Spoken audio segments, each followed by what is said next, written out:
going on, ladies and gentlemen? Welcome into the 40th edition of the Tuesday Track Talk podcast. I'm Kellen. I'm your Jack man. I'm your tire changer Cam. Full camera adjustment there. I am Gas Man Cam. And we've got an episode I think that you could consider it's all over the place.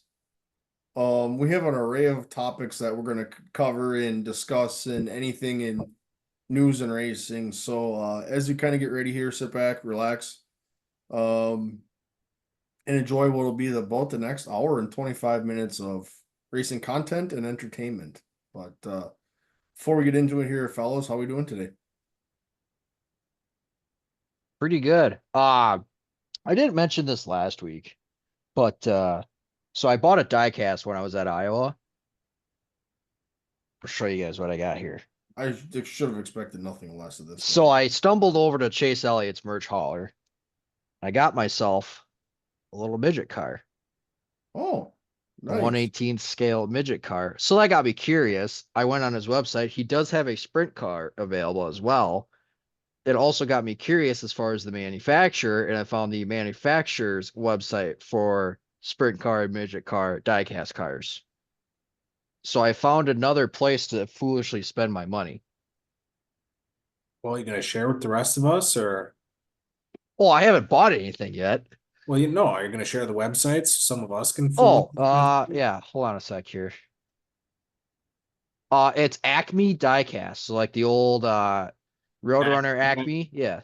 The old Acme AC Packers. Yep, ACME Diecast. Yeah, let's give it a look. Yep. And yeah, they've got a bunch of sprint car and midget car, but they also got like rat rods and hot rods and other diecast cars too. So, Okay. like I said, place for me to foolishly spend my money. Fair enough. But otherwise, no, not a whole lot. I had to work this weekend, this Saturday, so I didn't get to go anywhere. But probably was for the better, because as we'll kind of talk about here, rain was a factor this weekend again. Yeah. Cam? Yeah, no, nothing. We were just chatting before we got on. Yeah, in a pretty not great spot in work. Still up to my nose, so yeah, it's about consuming me. So work Saturday, work Sunday, not full days, but put some serious time in the office, and yeah, just going at it. So nothing new. Got to watch some racing, but yeah, I feel like even where I am, I feel like it every day. I feel like it rains, so Yeah. it's not great for our racing.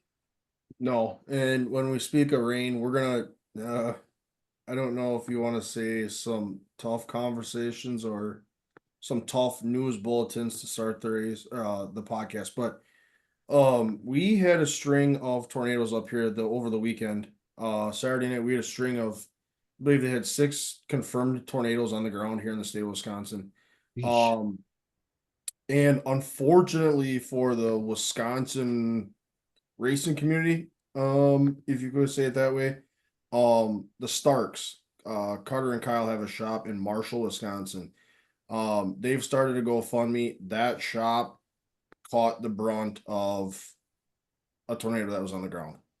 So, pretty scary deal, let alone kind of just disheartening to see the 2 cars sit there on the stands as the roof of the shop is gone and one of the walls is missing, and they're trying to find the doors that they've had for these kids forever, and all these Force Compact Touring trophies and all these other big trophies that they've got that they're just kind of picking up the pieces. So I'll throw that link when we edit this video here. I will throw that link in the description for anybody that is in the state of Wisconsin or is looking to help somebody get back on their feet. We'll throw that in there, but just kind of seeing the pictures, it's just kind of, it's a little bit of an eerie feeling.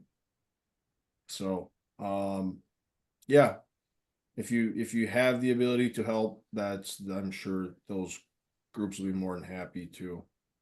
And I wonder if that's that same storm system that hit Huset's this week too, because that was, I mean, that was the other thing. They got dumped on with rain as well. Yeah. I mean, Yeah, that I was, think we all three of us saw photos of that track and what it looked like, and I and mean, that Christ, it was was what, three overnight. feet of rain? Yeah. That one was overnight was even the scary part too. Yeah, Just even just sitting there watching motorhomes and campers and trailers just literally fill with water from the bottom up because there was nothing you could do. yeah, So yeah, at the end of the day, when we talk about the sport of racing and the what we think of battling the elements at the end of the night, everyone's got to come out alive. Equipment can be replaced in some fashion. But safety of fans, drivers, crews, everyone is always at the forefront of the sport. So, but well, should we get into some more positive racing conversations here? yes. Yeah. Cam, can you run us back on this phrase that you coined last week for us? Let's Yeah, yeah, the posse versus the world. Um, or the posse against the world.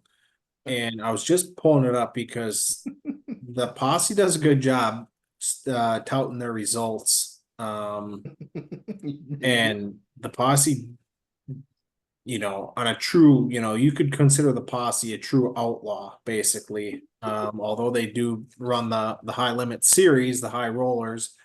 Um, Yeah, the boys went out and got some big wins. Tyler Courtney obviously had a pretty solid weekend. He had 3 wins.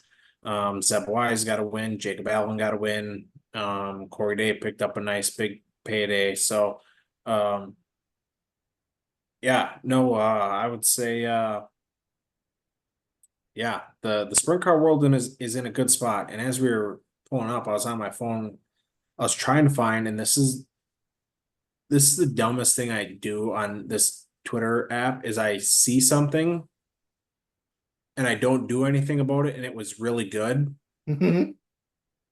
And now I have no idea how to find it. You're not talking about the Wikipedia tweet of year to date sprint car earnings, are you? Bingo.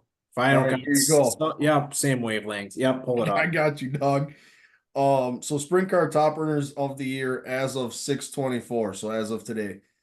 Courtney 226,000, Day 224,000, Sweet 223,000, Gravel 195, Macri 166, Abreu 157, Haudenschild 155, Dietrich 154, Marks 149. All in $100,000. So that is your top earners. So to play on with that, and we had this in our later discussion, but I'll bring it up since we're on that topic. Corey Day and Zeb Wise took home just a little over $119,000 from the Dirt Cup series this weekend, Yeah. this week and weekend. I didn't really did you know Corey Day is 18 years old? Yeah. I didn't realize that till this weekend. Larson has come out and said that he's a better racer than I ever was. He's the real deal. I didn't realize he was 18 years old. I thought he was like, 19, 20, Yeah. 21, a little bit older, and he's 18. It's scary. It's scary how good he is. Yep. But Um, yeah. Man, oh man. But you had mentioned it's posse versus the world. So that's in reference to the Huset's race that was supposed to be this past weekend. Yep. So first night comes out, obviously a ton of cars, just a ton of cars there. So Ryan Timms and Sheldon Hauschild kind of started off the first part of it. Timms got the lead early. Hauschild kind of picked up the lead early as well, with Tyler Courtney kind of trailing and catching him. Hauschild, I mean, I don't know if he had it locked up, but he would have been hard to pass. But he ends up shredding a tire with 8 to go. That gives Courtney the lead. Yep. Then ultimately Courtney goes on to win that race, and we never got the rest of the weekend in, which it would have been a hell of a weekend. Because I mean, you had, I wonder if I could find the lineups here, but I thought wait, I thought I read 55 sprint cars, yes, yep. but a couple points in that one, 55, to be honest, how are we at 55? They're racing for 800,000 in purse money. Like, I shouldn't say that. I guess, so I saw one of the things that said, how is there only 55 cars? They're racing for 800,000 over 4 days, like, whatever. But then I did see two people, so again, just need to start liking everything because then I can go back to it. But I did see two sprint car drivers that did say, did you look at the forecast? There was no way they were getting that in. So that probably, 55 cars, that probably turns into 75, 80, with a better forecast, You also had the Dirt Cup series going on this weekend, and then I think it's Dirt Cup series, but then you also had the IRA sprints running a heavy schedule as well. So you had a lot of other 410 sprint car racing going on. Yeah. And I don't know if we're gonna get into much further the high limit and posse against world, but like this is we talked about the tweets last week about high limit puts out where the high rollers are racing, but then this is like obviously Courtney, the high roller, gets the win on Wednesday night, the first $20,000 check. And the high limit tweet is congrats to high rollers Tyler Courtney and Clausen Marshall on another World of Outlaws win tonight. And then they tag World of Outlaws. See, but to that point too, like even before the weekend, they even sent out a tweet saying good luck to World of Outlaws and Husets on what'll be a big weekend of sprint car racing. Can we? Okay, yup. So they had that. Can we talk about the Rico video? Yes. Yes. That was great. The scene from Anchorman in that back alley, and he gets on his knife, and then the guy across the street, and I think it was it Brad Sweet's face? The guy gets out the gun, the revolver, and he spins Yes. the thing. Oh my God. If you haven't seen that, go watch it. It was worth a laugh. Holy Christ.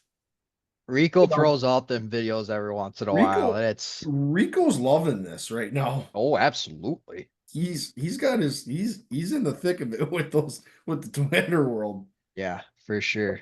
But no, to your point though, like again, whoever the social media is, the social media warrior, whoever I that believe keyboard it's Walkipedia, Brian Walker. I believe. is the keyboard warrior for high limit. I think so. Well, whoever it is, I mean, they do a good job of, jabbing the World Outlaws and poking the bear, like in whatever. But the other thing too is, we did see obviously with the rainouts and whatever. I don't think it really translates to on the track stuff. Like you saw all those guys, David Gravel and Brad Sweet were sitting in each other's cars with Sheldon Haudenshield. Oh, yeah. I do think it's a little bit of the surface level keyboard warrior stuff. On the track, those guys, they both understand it. Obviously, Yeah. they both want big money, but Yeah. I don't know. I can definitely see, I don't think there is ill feelings, but I could definitely see where there would be with, Brad Sweet. That's like he's Yeah. And it could be just there might be some individual rivalries that are kind of fueling some of this stuff.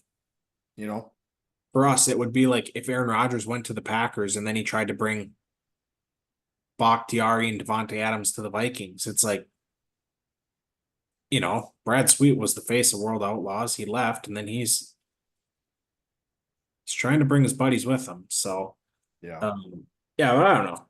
Sprint car racing is in a fantastic spot. Makes for a good laugh. That's for goddamn sure. Yeah. So obviously that stuff got rained out Thursday, Friday, Saturday. They're looking to get a make update for it. Wikipedia also said that he found the perfect weekend. July 5th, 6th, and 7th. World Outlaws come down from Cedar Lake. High Limit comes up from Missouri. Yep. They'd both be around the area. or Yep. it'd at least be an easy travel. Yeah, they're not going cross corner. And if you can keep that mixture, like that group of drivers coming back in to keep that car count, Yep. this is a what's that? Yeah, but does World Outlaws say, yeah, we'll reschedule it on the same weekend that the high limit has a show, so that way But we know a World Outlaw guy is gonna bag this purse. but this is a good opportunity to have your first glimpse at these two series working with each other. Yep. This is your first chance. This is where it gets interesting. Well, yeah, and World Outlaws saw how it went on Wednesday night and probably said, yeah, let's figure out a weekend that the high rollers are got a show because They're busy. yeah. Uh, No, hopefully they do figure it out. Yeah. No. If you want the best racers in the best race. Yep. You got to do it on an off weekend. Yep. But okay. Well, staying on the dirt, going to the other dirt. This weekend we had the Firecracker 100 that for Lucas Oil late models at Lernerville.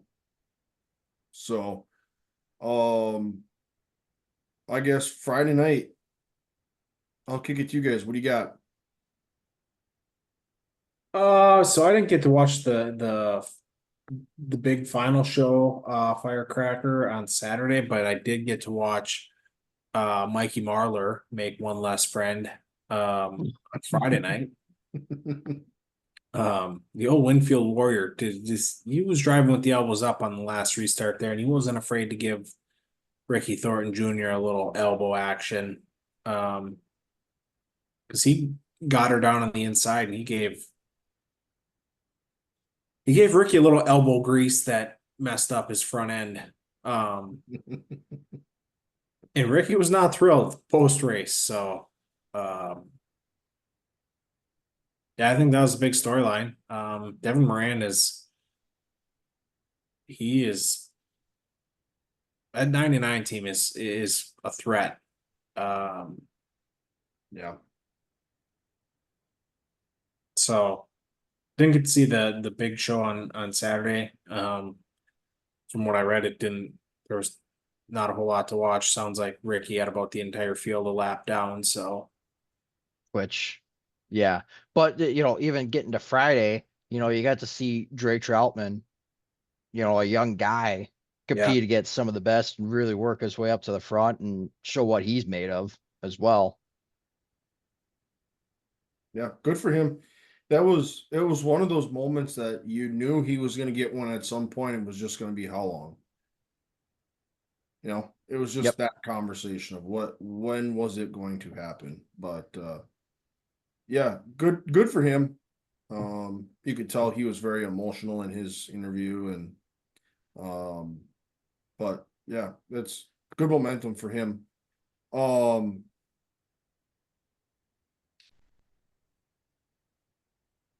When you looking at feature two, so that was Troutman won feature one. He won that one over Robinson and T-Mac was your podium for the first feature, but the second feature, Cam, I think you remember watching that with us. As you called him, Chuck Norris sailed it off into one, and that's either the throttle hung or the steering broke. But the wall ended right at the edge of the front stretch, and that car just sailed off straight. It just kept hauling, and he got it spun around, so he backed into the fence. But yeah, I forgot about old Chuck Norris, the old that was a sight to see. I mean, that's the local yokel local guy was on the pin for that race, and yeah, something obviously mechanically did not want to make the corner. Well, he got into the wall. He was leading the first couple laps, and then he got in, or he jumped the cushion a little bit, and Moran went by, and then it was shortly thereafter, after he's running second, that he said, "Yeah, I'm out. Pack her up for the night." Because, dude, that was actually wild. I mean, it was. You just had instead of turning, the car just went straight. It was great. It was kind of nuts, actually. But do you all know what's even more nuts? Buddy just shook her down under caution and kept going. Yeah, Didn't yeah. even take it in. Didn't even take it to the hot pit. No. Just gave her a little left, right, and said, "Yeah, should be good." Jesus. Even though he had to go to the back anyways. But Little throttle stick action, but she still steers good. yeah.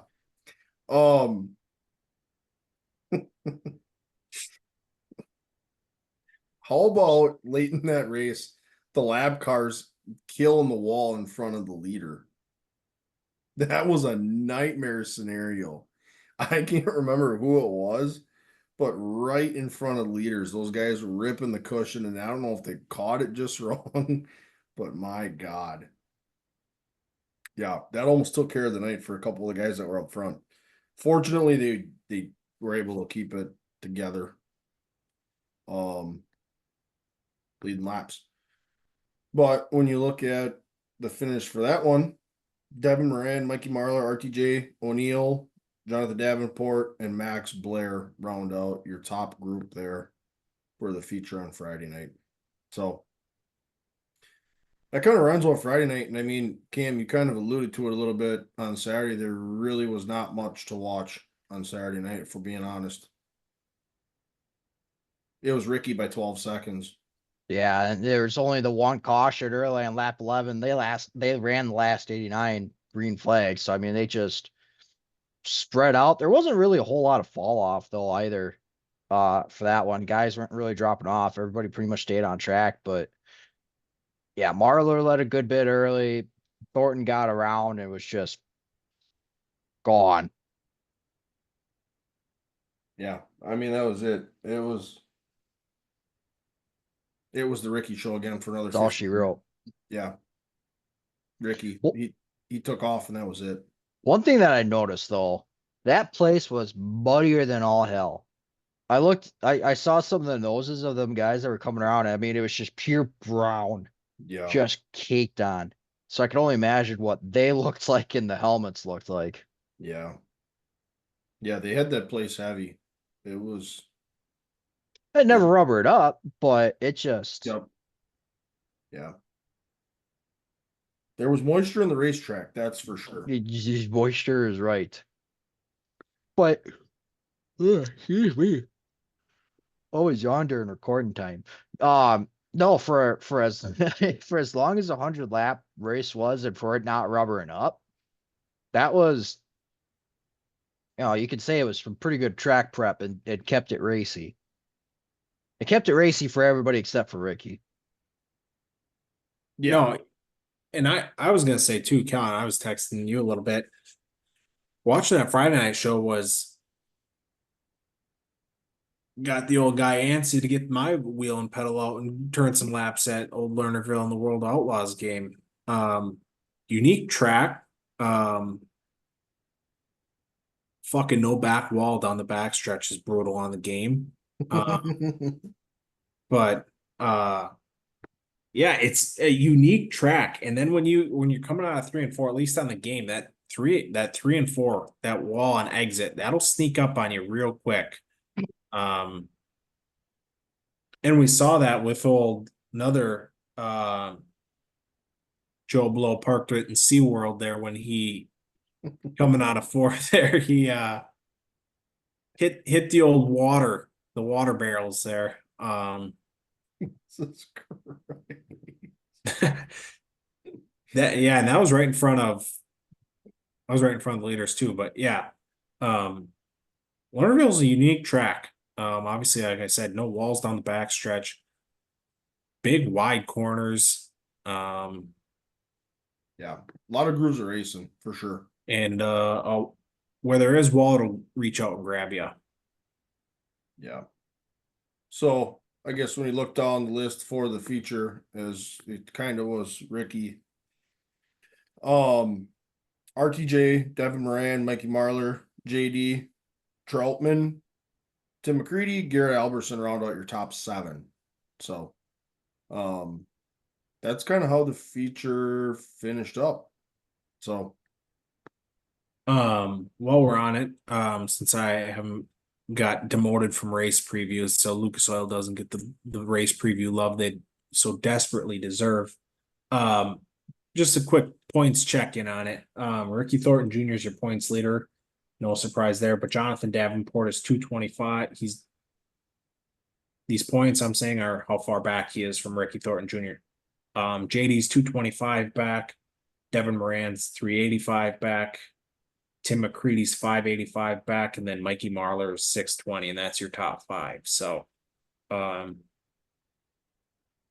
good little points battle up there. I guess, yeah. The $1 million question is going to be if anybody is going to have anything for that 20 RT down the stretch. yeah, Well, they even said on the broadcast too, and I don't know where the rankings are at, but he's the number one ranked late model driver in the country right now. yeah, that would make sense. Yeah, So I mean, how can you deny that? He's without a doubt. yeah. But well, that kind of wraps up Lucas Oil for the weekend. So that's Friday, Saturday, 3 features in the 2 nights. So we're gonna kind of do another 180 because that's just what we do here. Next one we're gonna head to Madison International for the USAC Silver Crown race. So kind of one close to home as USAC made their Wisconsin swing. Van Grohl, I know you were tuned into this one. I'll kick this one to you for the initial reactions and thoughts. Yeah, so I kind of talked about in the race preview that Swanson was really going to be a guy to keep an eye out on. He has been dominant on the asphalt so far this year, and it picked up in qualifying, getting quick time. Says the harder you push, the worse you get, which like halfway makes sense. But Madison's that type of place too. Like, especially watching the race, it seemed like they were taking forever just to get through the corners. Yeah. Kind of going in, letting it drift up, diming the corner, and then shoot off the straight. But that halfway makes sense. But the other thing too with them cars, um, the brake low on those suckers. Yeah, we were like 7, 8 laps in and they were glowing already. Yeah. But, I wonder if that's one of those things too. And they say this with the cup cars is you want them hot because that's when they perform. It very well could be. And I kind of thought the same thing when we mentioned that. Pretty uneasy feeling though as a driver. Oh yeah, you definitely don't want brakes going out. I mean, we've seen some wrecks there at Madison that it's not soft by any means. No. You gotta remember, so like and I was kind of thinking about it, like I was starting to think like when I watch the Stars race or when we go for the Sheer or the Leto, like with the supers, when they really start to have brake fade or brake issues, but in the same sense that car is so much lighter and they have such a bigger rear tire. Yep. They just have a bigger contact patch that they've got more there to lean on than the supers do. So you can carry a little more speed. You can spend a lot more time on throttle. So it just the effect of having to be able to brake as well. So Yeah. but yeah. I mean, when you look, go ahead. Go ahead. I was just gonna say there really was 1 or 2 cautions really, and the first one came for Swanson who broke. They had run 60 green, real long green flag run. He Yep. broke and done for the night. But And then something in the fuel line because they went and tried to fill that car up, but they pushed that car off, and you saw the fuel puddle sitting on the ground. yeah. So Yeah. something in the fuel line had broke. Because it was weird too when he pulled in. I'm like, why are they putting gas in it? Yeah. Yeah, for sure. They should have plenty on board to make it the distance. Right. Yeah, they plan on running that race with no pit stops. Yeah, for sure. Yeah, Yeah, and then was 60 laps, and then really Fern broke with 25 to go. Gosh, you got out of the car in a hurry. I thought along that lines, you see somebody get out that early and with the fuel that they run, I thought it was a fire, That's what I thought a too. clear fire. Yep. That's But exactly what I thought, but drive shaft was the word. yeah, something drive line because it runs right in between their ankles. Yeah. So that's just you get the hell out of there so you don't break a leg. Yeah. Yeah, because she went into 3. I mean, you saw that thing just cut right, and she did that quick left to try and keep it down. Yeah. For sure. Um, and then the other kind of really the only other, and it's an unfortunate turn of events, but it was a big one. Was Leary gets Yep. that left rear flat from the lead. Which he would have probably been the one to win it if he wouldn't have gotten that flat. Honestly. Yeah, it's a case of heartbreak hotel right there. Yep. And you could just see it. He kind of eased up, and then you could tell he was losing a little pace, and then there's Yep. nothing you can do. But no, at the end of the day, Armstrong gets it done for his first career Silver Crown win. So again, kind of along the same lines as Lucas Oil. It's pretty cool to see somebody get their first series win. For as many times as they've come up to Madison, the schedule's never worked out for me to get down there for that race. Yeah. I wanted to do that at some point in time. Yeah, and I didn't realize that those guys come up here for the asphalt. So to actually get to watch it now, and especially now with this being more aware of all the tours that come up here, those guys are moving around there at a pretty good clip too. Oh yeah. So no, I'm at the end, good race. Cars kind of got strung out a little bit. There really wasn't a ton of pack racing, but good race. You had a couple movers and shakers. You had some mechanical gremlins decide to rear their ugly heads for select people, unfortunately. But yeah, good to see Armstrong get one done. Finally, Yeah, so the other look, night. yeah, looking at the top 5 real quick. Dakota Armstrong, Bobby Santos, who I want to look up to see where, because he was supposed to race the modified race as well at New Hampshire. Justin Grant, Trey Osborne, and Logan Seavey were your top 5. Justin Grant had a good run, just kind of minded his own, slowly made his way up, took advantage of the guys breaking down to get a podium finish. Mm-hmm. And then let's see. Did he make it over there? Yeah, because they moved that race to like what, 10 a.m. Eastern time or something. Yeah, I don't see him on the list, so I don't think he made it over there. Yeah. Which that'd have been a heck of a turnaround. I was gonna say that's a massively tight turnaround. Yeah, and then the other thing to go with that too is that with Ma Nature doing her thing up here, the other 2 USAC races for the sprint cars at Wilmot and Angel Park got canceled. Yeah. That's 2 years in a row that Angel Park got canceled. Oh, really? Yeah, because they got rained out last year too. Yeah. Angel Park's a race little joint. Yeah, it is. That'd been fun to see. That would have been a good one to see. Yeah, that'd been really fun to watch. You're moving your hand over there, Cam. You got something to? No, I was just gonna say, Angel Park is, from what we've seen, it would be fun to get down there and watch a little, watch the old USAC guys get around there, because that is a tight little track there, and that'd be a fun little track to pay us that Sunday night visit to. That's all. That's always Yep. the featured Sunday night event on Flow Racing. Yep, always.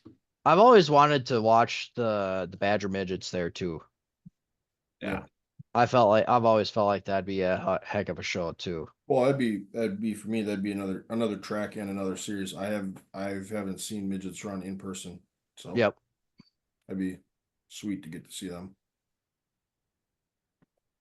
Any final thoughts on Silver Crown at Madison before we move into our what will be 55 minutes of fun facts, it feels like? No, again, just raw nature kind of ruined some racing this weekend, and we'll talk about another one coming up. But Okay, this is the next part of the podcast where we have all of the racing news and tidbits and pieces that don't fit into a single category, so we make them their own category and it works all perfect. It's titled the 5 minutes of fun facts, but it usually turns into 15 minutes or 25 minutes of fun facts. So Cam, why don't you go ahead and rattle us with something here? I'll In the keep it racing short and world. sweet. If you talking about talking too much in 15 minutes, we'll keep it the 5 minutes of fun fast facts. Gene Haas, obviously has been in the news a lot lately for reasons we don't want, but makes his way back into the news, and another domino falls with the charter. He is going to keep one of those cars, and I believe it's going to be called the Haas factory car or factory team. yeah, something like that. Pretty lame name. Jeez. And then the next question is who's going to drive it? Well, Cole Custer's dad is a higher up at Haas. So if you put two and two together, The other thing with got that, got a prime candidate for a second shot at Cup racing. the other thing with that too is they're keeping the 2 Xfinity rides as well. Correct. Yeah. Well, Pops ain't gonna let his kid be jobless. Or he stays in Xfinity, we find somebody else in that ride. Well, yeah, I'm saying yeah. wherever he's going. Yeah. Yeah. So, but no, honestly, it is good for the sport though. Stuart Haas has been a staple. I feel like they've done it the right way. They are, and to go on to your point there, Cam, they are going to stay in the current SHR building that they operate out of now. And Front Row Motorsports is going to relocate either on their campus or right next door. So that tells you who they're going to work through. Well, and again, Front Row is turning into a tier 1 program with Ford as well. So, yep. So what it comes down to is you're going to have 3 front row cars. You're going to have 3 front row cars, and you're going to have a front row B team with that. with notebooks. Yep. Notebooks and resources from Haas that, just like the Wood Brothers out of Penske, they're going to have kind of a satellite program themselves. They make. Yep. What it comes down to is they won't be able to get themselves to a 4th team like Gibbs or Hendrick. But they'll have a de facto. They can have a de facto 4th car, right? They're going to play the game. You want to play the game, we'll play the game. That's what they're going to do. So that'd be interesting. So we've got another open seat. Well, another question in the air. Yeah. Then Grohl, what else what else you got for us? Well, kind of touching on the World Outlaw late models a tad bit, because they had a 3-day stretch. Brandon Shepard went 2 for 3 this weekend. He won back-to-back on Thursday and Friday. Got his points lead back and extended it a little bit, thanks to a little bit of Hoffman saying that he kind of drove like an idiot for 2 nights. Well, so it would have been Thursday night. He hit the infield tractor tire. That front nose bent down like a plow, and when he went into 3, it just shot right up. Yep. And then he knocked the spoil off of it on Friday night and lost a few spots. Also, somebody bought that nose. And I'm a little mad that somebody bought the nose that he ripped off. Ooh. But then he goes on, he wins on Saturday night. So he gets his redemption by winning at Brownstown, which is a track he's really good at. Because we got to get a Hoffman tweet in there because he tweets really good. I got 2 of them here for you.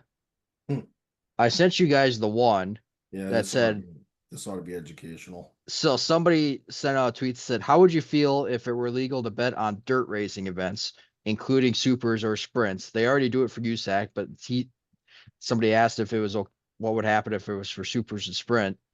Nick Hoffman comes in and says, call me Pete Rose. The other one here is, I'm going to try and look it up. And this is kind of in reference to today, Monday. He says, going to Independence today. 500-mile trek from Brownstown, off yesterday. Maintenance, swimming, basketball, and most importantly, drinking got done. Got it. So took advantage of the. That is somebody I'm looking forward to us going and spending a little bit more time with at the USA National. at the USA Nationals, the old Cedar Lake. He was fun Yep. to talk to. We didn't. Van Grohl was shaking in his boots when we walked up to him. I was. But no, he's somebody. We're pros at it now. Yeah. But no, he was super fun to talk to in the little time that we had with him. Obviously, he was doing some smack talking, so that was fun. But no, he's somebody that the more we get to know him and the running he's had, Yeah. And that was at Cedar Lake. Was he showing somebody number one, or was Madden showing him number one? I was Madden showing him the number one, I believe. Yep. And to that point, he's having a halfway decent year too. I'm trying to 100%. I'm trying to find the point standings here. Really quick, as you're looking that up, another kind of impromptu transition here to another racing fact. We do not know what the situation is with Chris Madden, but he is now stepping off of the World of Outlaws late model tour for health reasons. So you hate to see that happen. But whatever is going on there, a lot of late model teams have reached out and just wished him well. Especially with him already announcing that he was going to retire at the end of the year as it was. Yeah. Yeah. This one, he is one last currently 12 back from Bishop in the points. Oh. And has the most wins on the tour so far this year. Ain't bad. 12 points ain't bad. No. You can swing that in one night. Yep. But yeah, no, that's good. That's a good Nick Hoffman tweet's always good. Kind of going back to the NASCAR side of things a little bit. Christopher Bell had some news for us with the media last week. Apparently Chase Elliott's going to the 19. We don't know. He says Chase Briscoe says, well, I guess I'm going to have to call Rick Hendrick. Well, we got Chase Purdy in the trucks here as well. Yeah, but it made for a funny it was laugh. A moment. Yeah, it was a laugh of it, but in Briscoe obviously played into it and said, well, that's another domino in the silly season. I guess I'm gonna have to call Rick Hendrick. So he played into it a little bit, but Joe Gibbs has come out and said that they are making their driver announcement, which will be as you're watching this on Tuesday. So you could expect that the news will be that Chase Briscoe will drive the 19. They also had a little play with it on social media today. Yeah, I didn't see that video. They had a couple of guys come on as like they're holding driver interviews, right? Gibbs is on across the table holding interviews. They had Bobby Labonte come in. They had the social media guy come in. They had the dog come in. Yeah. And then Bell comes in. I forget exactly what he says. He says, so about that thing I talked about last weekend. Yeah. So about that thing you told me not to tell anyone. Yeah. Yep. So they're already playing onto it as well. Yeah. Well, that'd be another domino of silly season to fall to place another driver. Yep. So yeah, can expect that today. And by the time you're watching this, it might even be announced already.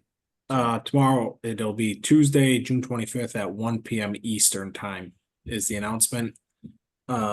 And then just last thing on that is it didn't take long for Briscoe, smoke around him to back that up with a nice run.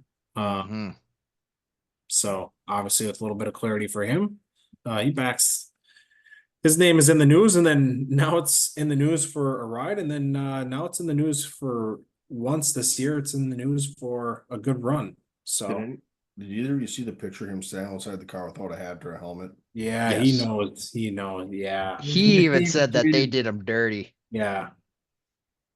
He's Well, got he's got my look going on. Well, good. he's got more hair. He's trying to keep the hair he's got, Hey, but it's not going so good. yeah, yeah. Van Grohl's got the fade. I accept it. Well, yeah, it's one thing to lean into it. It's one thing to hold on to the hair as long as you can. But no, Briscoe and kind needs the old give him the 2 everywhere or the 0 everywhere. Or needs to figure out what Logano did. yeah. Staying in the NASCAR world real quick, and then we'll transition away. Some rumblings about some tracks going in and out of the playoffs for 2025. I forget. I think I heard it when I was at Iowa too, Yeah. but it was never really like what possible tracks it would have been. Yep. Now they're talking Nashville's going in, Nashville, New Hampshire, and Gateway are gonna go in, and then the Glen and Richmond will come out. The Glen surprises me if that's what ends up happening. Now the Richmond one surprises me, honestly.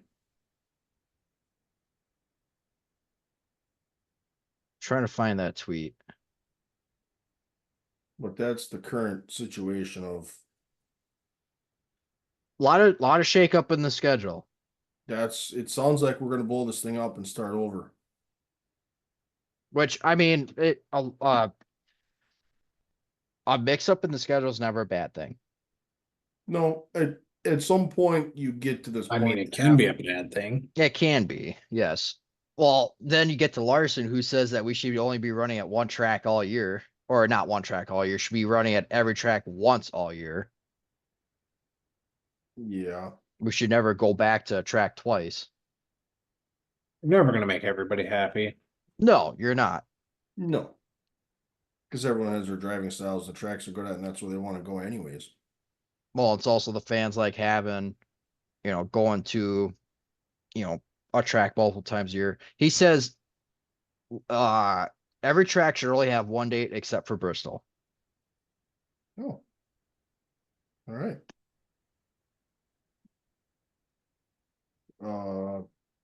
Shuffling down, we got 2 left. Van Grohl, pick one, go. Dale Jr. is running Langley. He's hopping back in the old late model stock, running Langley on July 20th. Always good to see Junior getting a late model stock. He even said he wants to run some more races. I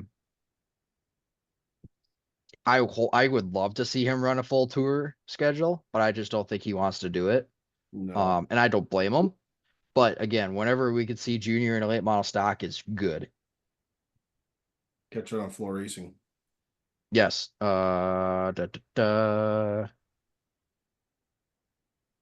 Hampton Heat is what he's racing in. And he'll have the old Bass Pro Tracker Bolts car. Yep. Back to the iconic white. So, Cam, last one. NASCAR legend himself gets out of NASCAR, and now he is announcing he's going to be a dad. Well, smoke. Tony Stewart and his wife Leah announced this weekend that they are expecting a baby, and look, kid's going to be a Hall of Famer because it's a baby boy. So as soon as that kid can walk, Tony's going to have him in a helmet and behind the wheel of something. So You're probably looking at the 2052 Cup champ. yeah, basically. Yeah, good for them. Tony actually is kind of lighting it up there over there in the NHR world. So things going well for him. So cool news. And yeah, like you said, probably going to be a cup champion in about 2052. So Yeah. And if you've watched or looked at our previous podcast, he still owns Eldora. Yes. correct. Yeah, quite the play there, but yeah, so that's the, I don't know, how long was that? It was 14 minutes. 14 minutes of fun facts. So we call it 15 this week. But all right, let's get to kind of our last big race discussion for the episode. And boy, was it a discussion to have. The Cup race at New Hampshire. Where do we even begin? Well, I guess you could split up into two parts. So let's cover the dry part first, Okay. which, you saw some comers and goers. But I think one of the big one is that Truex was coming. You saw Bell get up front, but Kyle Busch and Logano just got caught up in some stuff that are really hurting them right now. Correct. The nightmare continues for Kyle Busch. Yeah. I mean, the dude wrecked it under caution. Waited around. Oh, waited through the rain to wind it up going into 3 and then just pounded the fence. I would like to see what actually happened. Something had to have happened. I don't think you just lost it. I don't think so either, but what an unfortunate turn of events. Yeah. So that'll be for him. That'll be his third of the last 4 races. He's finished 35th. Yikes. So if you're looking for somebody to not put in your fantasy lineup at this point, he's kind of an avoid at all cost. Unfortunately, which you hate to see it.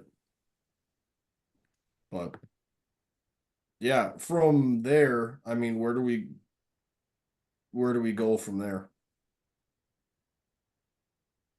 I mean, I would say just, obviously there's what is there? Is that now there's officially 9 races left until the playoffs? Please, I can let you know. But either way, neither here nor there. It's the playoffs are on the horizon, and as much as guys want to dismiss it, start that bubble conversation is getting talked about more and more. You're And looking at 8 to go. eight races to go. And so you are looking at guys that are on the fringe of, Kyle Busch. Can't afford that. Joey Logano, Bubba Wallace. I mean, some good cars that are on the bubble. That, something happens here in the next few weeks and it's going to be tough to recover. And there's no more point racing to get stage points. Now it's back against the wall. We have to win to get in. And so, it's going to make for unique races coming down the stretch because it's going to happen regardless. Guys that are 20th on back in points are going to be pulling the whole 2 tires strategy or you staying out, whatever. It's going to make for fun racing. It's going to shake up the strategies and hopefully not wreck some equipment. Oh, I think you saw part of that too with McDowell kind of running up front there a little bit. Gillen was doing the same thing. I think you saw a little bit of that this weekend. Oh, well, Reddick's got to win already, but you'll take points where you can get them. And to that point, Logano is plus 13 right now. So Bubba is minus 13. Briscoe is minus 25. Bush is minus 45. And then Barry is minus 73, and that's your 20. And you had 2 guys that could have won that race sitting right there. Have you talked to McDowell after this weekend or no? We're on the mend right now. That was, Oh, I think Blaney, I think for what he could have said, played the conversation pretty well, saying it was just a pretty low percentage move. I did queue up Blaney's radio shortly after that, and wow, was there some colorful words on there. I can imagine. I can only imagine.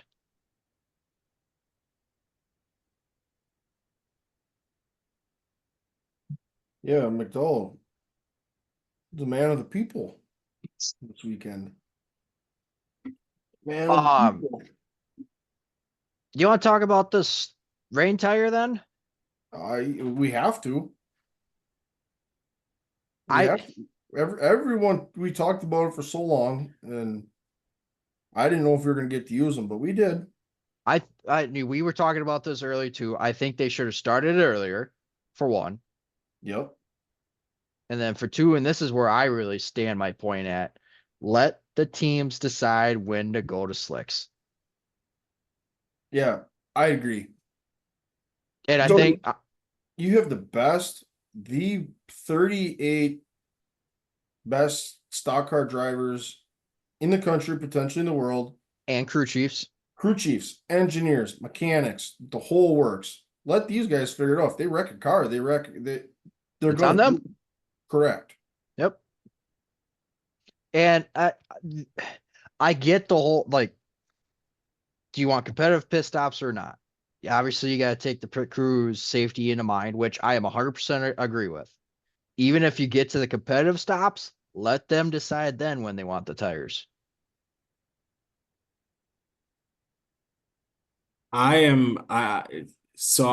Yeah, I think that's obviously one of the biggest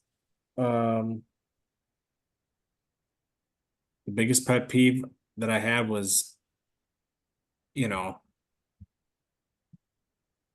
like you guys said, we've got the best in the world. Let them make the decision for themselves. And then I just had another point that I am drawing a blank on. Well, the other thing too is that there were patches that were dry. It's not like they had a line that was dry either. Yeah, what was the other point? I don't know. That was you could go any which direction with that. Yeah. I think it made for great racing though. Those couple of restarts that you had afterwards, and even the racing afterwards. I mean, crazy. Them guys were 4 or 5 wide going for the lead. Look at how many guys were running the apron. Like Dude, that all was four below the paint. All 4 below. Well, I made the comment to you guys too. We must not be worried about the commitment calling because guys were hitting that line with all 4 tires.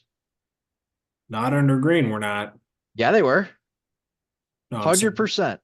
no, I'm saying not too concerned about Oh the yeah, calling under green. Hammer yeah. down, son. Um, yeah, no, that one I will say though, some of those restarts were bonkers, and I actually the rain tire was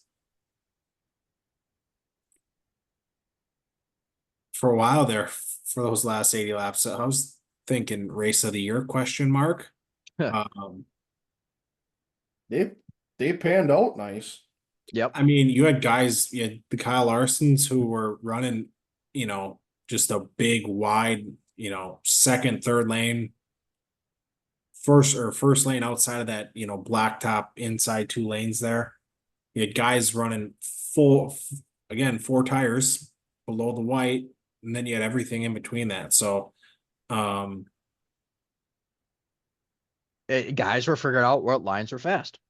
yeah, I was thoroughly impressed with the racing. The head scratcher to me is just NASCAR's handling of the rain situation. But They bring them down, I guess. What are your thoughts? Yeah, just what are your thoughts on the way NASCAR handled it? Because it was, again, they brought them down pit road, covered the cars, and they're doing interviews with no umbrellas. Yeah, but we also mentioned too, like you still had the threat of the heavy rain coming in, and you don't know when exactly it's gonna hit. But you also got to think about the lightning. and I mentioned in the comment and like in our discussion too, you don't want to put the tires on, start doing pace laps just for a lightning strike to happen and bring them back in. True. And they even said too that the rain tire was meant to be a help dry the track and well shorten the drying process, not to race in the rain, for lack of a better term. Okay. If that makes any sense. No, it does. I just wish we would have known that right away. Sure. Make that point known. Tell us that this tire, Goodyear designed this tire to speed up the drying process to have cars on track sooner. All right, got it.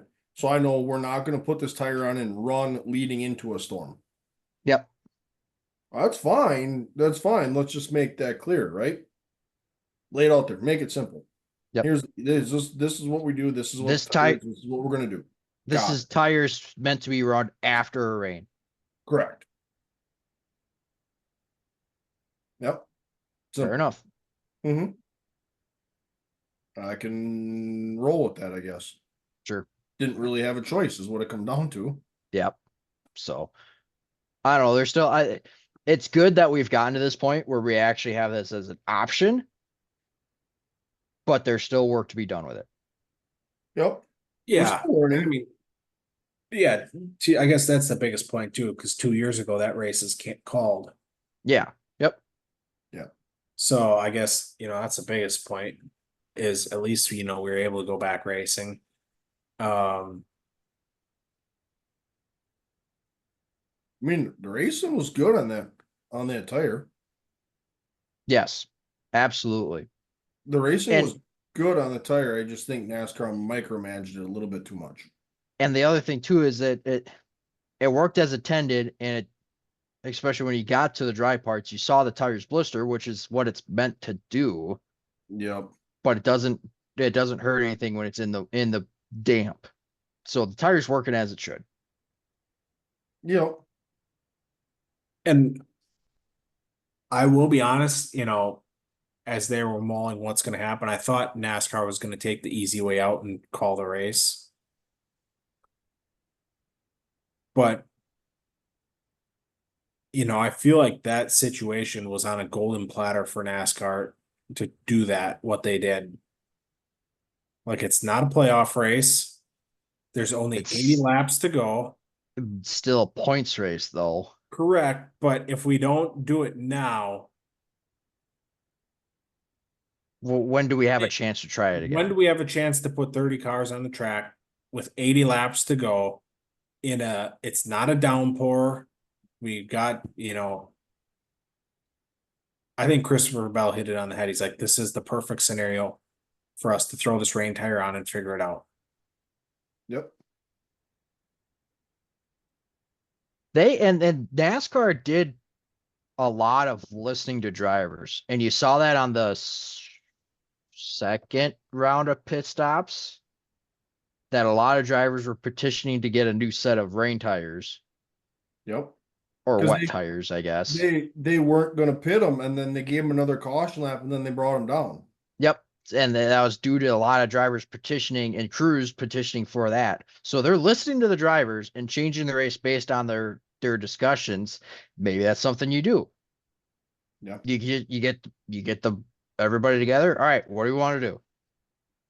You even had, I was listening to the 5. You had Cliff Daniels Begging. He wanted slicks. Yeah. Yep. But again, leave that to the teams. If Kyle wants to go out there and be the only one on slicks, more power to him. That's where I think you let these guys make their own decision. Leave the pit stops non-competitive. Bring everybody down. Yep, bring everyone down, change your tires, do what you want to do. Here's the situation. We're gonna tell you you have to put tires on. If you're gonna go wets, you get a fresh set of wets. If you want to bolt on stickers because you got them yet with slicks, have at it. Yep. Absolutely. You can do the Kyle Busch of 2 or 3 years ago and sail off into one or wreck a race car. That's your choice. Yep. of 2 or 3 years ago. That was as of Sunday. Yeah. Yeah, that too. Yeah. But you know what I mean? Like, Yep. they were in a condition that Larson would have been comfortable going to him. He said, I want slicks. And that could have very well changed the outcome of the race, but we won't know. No. But I think that's my only gripe with it. Yep. And I would agree with you. They micromanage it just a little bit too much. Now, the pit stops, the non-competitive pit stops, I'm good with Absolutely. that. Yep. It was wet. You got to look It's a out for your safety crew members. factor. Yep. 100%. But no, I just really wanted to see somebody put some slicks on and see what would happen. Yep. But it would have been awesome. It would have. I saw a stat, and I love bringing this one up. It was, and I'm gonna make sure I get the name right here. Perfect.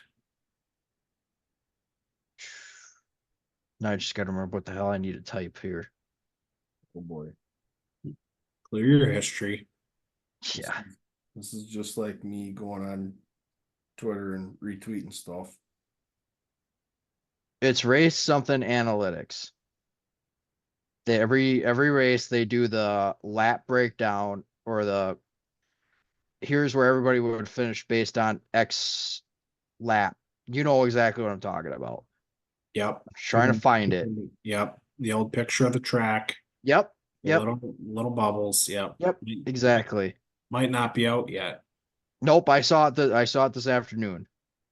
I know it's out. I just gotta frickin' find it. Jeepers. Keep talking while I'm looking. I don't know. Well, you're looking for this. I'll fire a statistic at you because you like to use statistics. The Gluck poll, 66 good, 34 bad on 21,300 votes at the time of recording. So I voted yes. I voted. Yes. Well, Did you vote no? no, I voted yes. Oh, okay. I said you voted no. No, I mean I actually thoroughly enjoyed the race, to be honest with you. That a track that I just can't stand on Heat 5. Dude, that track is painful. I wonder how much of the nose came into factor of what we're discussing of the rain tires, when to run them, when not, all that jazz. I wonder how many nose came into that. Yeah. I found my thing also. Okay. Yeah, hit us. All right, so Auto Racing Analytics. That's the name. Auto Racing Analytics. Hit follow here so we don't have to wait 5 Nope, minutes. I already yes, I already hit follow. Right. So they put two of them out here. One of them was for the final 50 laps. One of them was for the entire race. So 50 laps. Had the final 50 laps been run on fourth quarter median lap speed data alone. This is where roughly the top 20 was. I'll just name a few of them off. So Blaney would have been winner. He was first on the line. Of course. Bell would have been probably about a half second back. Larson would have been just coming out of 4. Barry would have been just behind him. And then Briscoe, Busher, and Gilliland would have been in turn 3.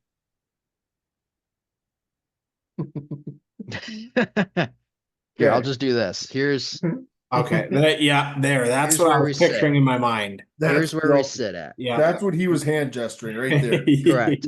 So that's where we're sitting with the final 50 laps. Okay. Had the entire race gone that way, it would have been a completely different race. Here's how we would have sat there. So for those that are listening, Truex would have been at the line. You would have had Bowman coming about 5 seconds back. You would have had Barry coming out of 4, Hamlin in 3, Blaney on the other side of the backstretch, Bell in 2, and Logano in the middle of 1. Okay. And that's on the lead lap. You'd have the 5, the 54, and the 9 a lap down. Correct. Wow. Okay. Oh, no, sorry. I read that backwards. Damn camera. So it's 19, and it's 22, 20, 12, 11, 4, 48. Okay. I read that backwards. So Truex would have won it by, I don't know, call it 6 seconds. Dude, he did have a rocket. Yeah, he did. But the old boys let him down. The old pit crew let him down. Yep. So, how did the rest of the field finish this race? For the Uh, listeners. Yeah, for yes, for those the that are listeners. waiting All for right. us to say winner was. Yeah. So winner was Christopher Bell. He was your winner. He led, I saw the number here too, 148 of 305 laps. Chase Briscoe was second, Josh Berry third, Kyle Larson fourth, Chris Buescher was fifth, Tyler Reddick sixth, Ricky Stenhouse seventh, John Hunter Nemechek was eighth, Martin Truex ninth, and Ross Chastain rounded up your top 10. There you have it. One more tidbit to throw out here before I'm done with New Hampshire. I saw this from Jeff Gluck as well. Only 6 lead changes in this entire race, which was the fewest on a paved oval since spring Martinsville of 2022. Watching the racing product, I wouldn't have guessed Didn't that. feel like it. Thinking about it, that's correct. It didn't feel like it. I felt like the action was closer than that. Yep. But yeah, that's crazy. Any final thoughts on New Hampshire here?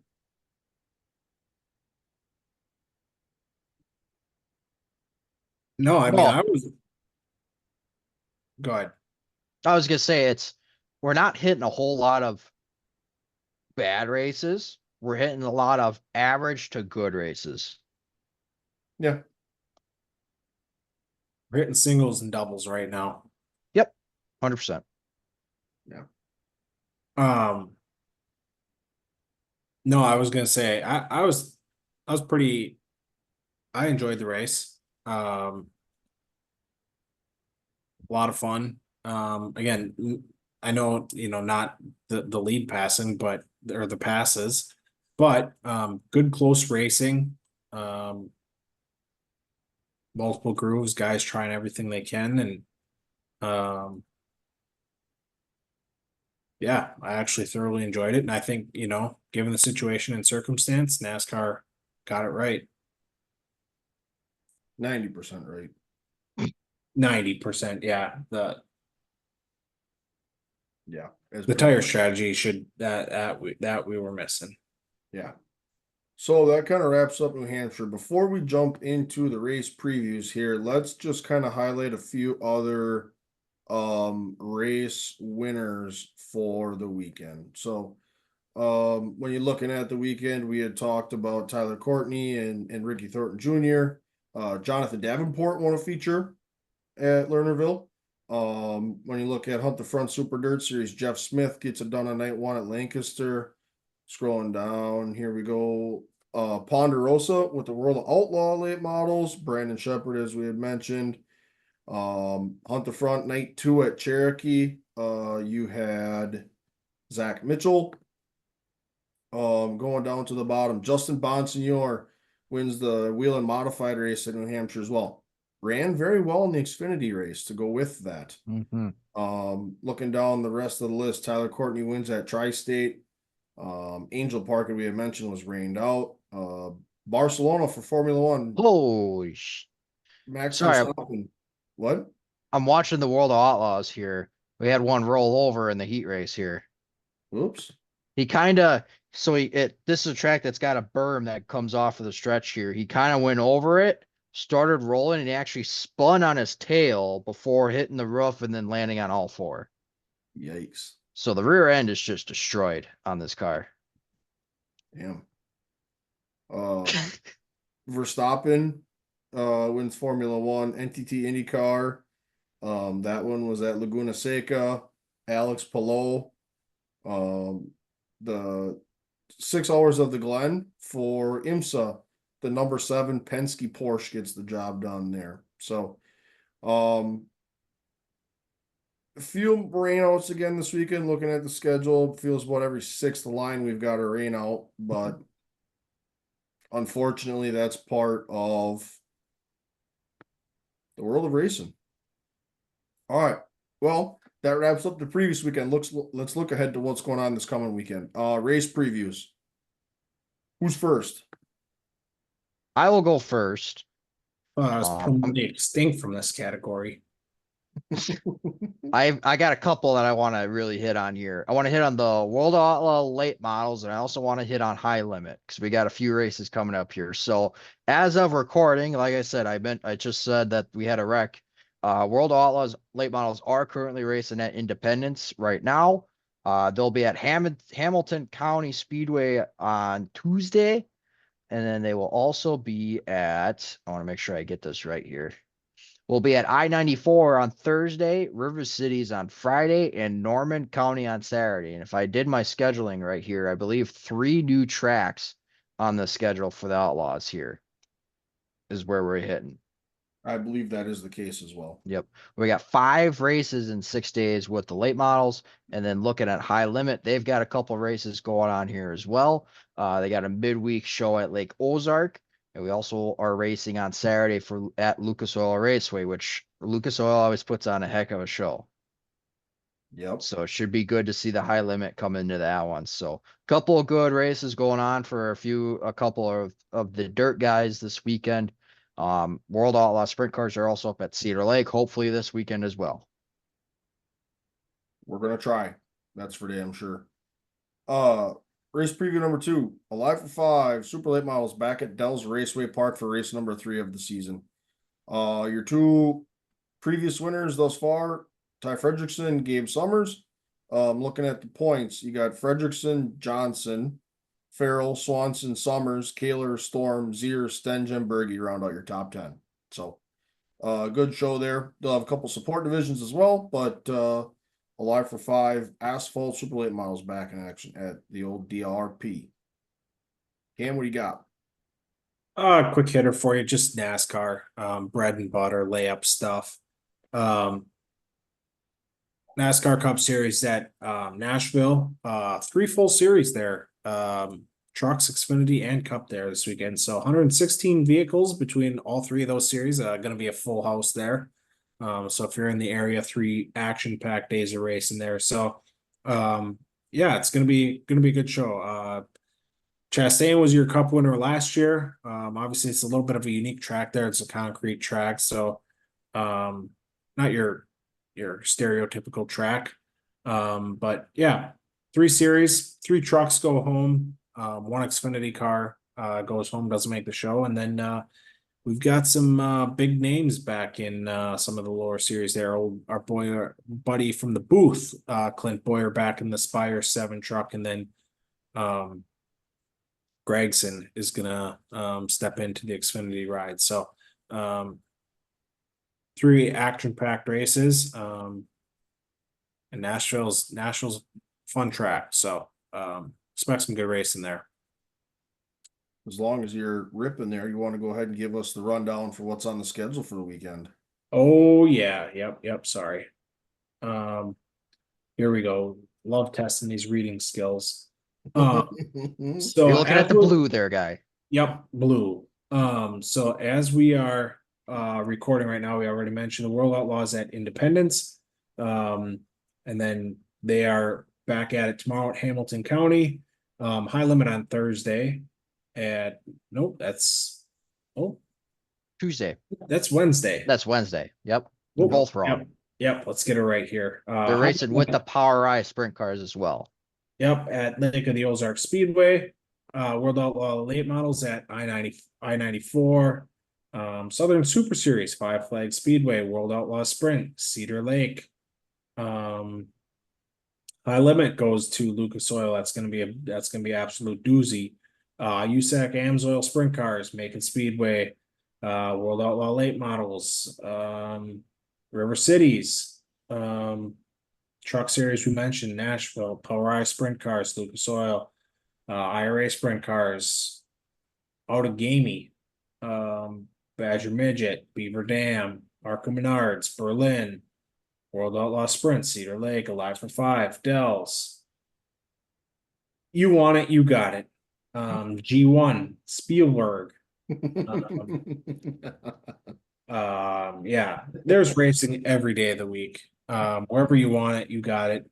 Whether it's at your local track or online, there's racing everywhere. Absolutely. Well, I think we kind of got one last bit of business here to wrap up before we get this thing closed up for the weekend. So, Van Grohl, why don't you give us the usual fantasy weekly rundown and then the overall rundown, and we'll make some race picks for Nashville. Yeah, so it's a rough week to say the least. Unfortunately, we actually had a guy that did not score 100 points this weekend. Who was that? I wonder who that was. Oral Jackman did not score 100 points this week. Yeah, that was we were down bad. But the Gas Man was the winner this week, and he got 217 points. He was the only one in the 200-point bracket as well this weekend. Dito had a comeback, finished at 199. I was at 193. The Gas Man's girl was at 179. Sophie's picks were at 148. Kurt Busch Dam was at 132, and like I said, Kellen rounded out the field. So if we're looking at the overall standings, I am still in the lead at 35-12. Cam is back at 33-30, Kellen 31-78. So we kind of got our own little grouping there. Dietzel is at 30-57. Gasman Skills at 30-53. That's a back and forth. They keep swapping positions week in, week out here. Sophie's pit picks is at 29-74. That's another grouping there. And then Kurt Busch stand rounding out at 266 or 26-60. Not a good situation, to say the least, at all for me. No, one of our buddies didn't set his lineup and didn't do any pick'ems, and Kellen lost to him. So I think did I do that last year too? Well, I yeah, used in the bad part is I used some hammers. Yeah. With the likes of Byron, Brad K, Truex, Brad K. Bowman. Well, Bowman blew up and I was in trouble. Yep. That was the beginning of the end for a lot of us. Yep. Race picks wise, Kellen, you did not have a great weekend as well. And then Cam ultimately picked the winner in Bell. So if we're looking at the current point standings here, I am in the lead at 626. Cam, you leapfrogged up into second with your win there. You're at 584. And Kellen rounds out the field at 556 is where we sit in the point standings. But picking order this weekend will be Kellen, myself, and then Cam for Nashville. Denny Hamlin. Oh shit, that was quick. I haven't even pulled this up here yet. I am Denny super Hamlin's unprepared. We're in that Denny Hamlin cycle where he starts the season. Yep, we're gonna win a championship. He's in a little bit of a lull right now. We're gonna get it right this weekend. All right. He also finished here at Nashville last year, third. All right. Scoring 50 points. So I feel good. Yeah. So Cam picks on me because I pick the defending race winner every week. So I'm gonna get away from that. I'm gonna throw a little bit of curveball here at you guys since I got a little bit of room to play with. I'm gonna go with Chase Elliott. Oh, all right. I'm gonna stick in the Hendrick camp as well. I'm gonna go William Byron. Obviously, out of this world performance for him this past weekend, not in a good way at New Hampshire. And just looking at the standings where I'm at, we just need steady Eddie weeks. We just need to run well for points here. So we're gonna chip away this week. We're gonna go William Byron, pretty safe pick. Okay. All right. I'll pose this question out to you guys before we sign off. How are we feeling on our fantasy picks? Do we feel like we got guys where do we want them? Are we load managing a little bit? How are you guys feeling? No, it's the gloves are off. If I got Joe Gibbs guys to use, I'm using them. If I got Hendrick cars, I'm using them. All right. There ain't no strategy anymore. I've fallen without reach, so now I got to hammer it down here. I'm still moseying around here. I'm probably in third gear. we're going, but I'm not rolling the lineups out that I could. So, yeah, we're in third gear right now. I'm just right. gonna tell you, when you get to the final week of the regular season, the Gibbs cars are gonna have zeros, the Hendrick cars are gonna have zeros, and RFK is probably getting close to having zeros. I need 2 load management races, but I've got 2 tracks coming up that'll get me my 2 load management. So I'm feeling pretty good as well. Still a stupid Daytona in there somewhere too. Yep. You got Daytona and you got Chicago street course. Shit. So I'm feeling pretty good. Yeah. So Well, that's the fantasy recap. That's the race picks. Again, as always, if you got a race pick and you want to toss in the comments or you want to jump in on a fantasy deal, we're more than happy to have anyone get in with us as well. But that wraps up the episode for the week. We've got a little bit of everything from sprint cars to USAC Silver Crown to dirt late models to the Cup Series. So we've covered a little bit of everything. Again, as always, we appreciate the likes, comments, hit the subscribe, and hit the bell on the way out so that you know when stuff comes out. That includes the race previews, any of the shorts that we fire out. You'll be the first one to know for all that. As always, stay tuned for the race previews at the end of the week. But until then, we'll see you all next week for the Tuesday Track Talk.